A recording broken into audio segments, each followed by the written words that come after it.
Pemerintah Kabupaten Bener Meriah tetap mengizinkan warganya untuk melaksanakan ibadah salat tarawih berjamaah di masjid dan di menasah-menasah.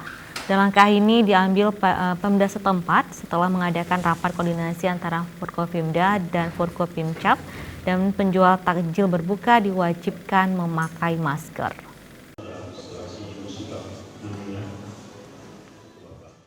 Kebijakan mengizinkan sholat tarawih berjamaah di masjid dan menasah di Kabupaten Bener Meriah usai dilakukan rapat koordinasi bersama antara Forkopimda dan Forkopimcam di Aula Sedakap setempat.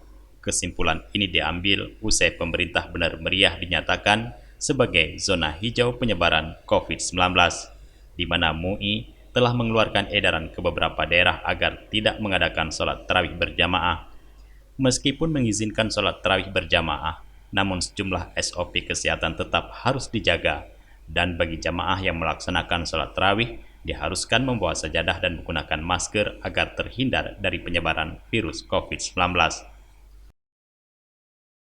Musyawarah bersama Forkopimda dan Forkopimcam Bener Meriah, juga Majelis Ulama Bener Meriah, Dinas Islam dan semuanya disepakati bahwa untuk penyelenggaraan tarawih dan bulan Ramadan khususnya di Bener Meriah, kita melakukan salat tarawih berjamaah di masjid tapi jaga jarak.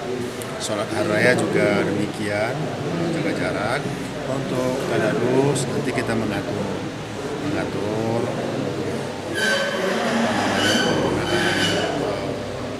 pengeras suara keluar sampai dengan jam 12, kafe-kafe, warung itu hanya sampai setengah 11.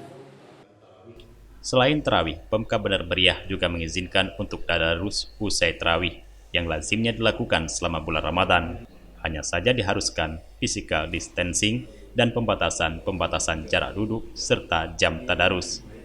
Dari Bener Meriah, Tim Liputan Aceh TV melaporkan.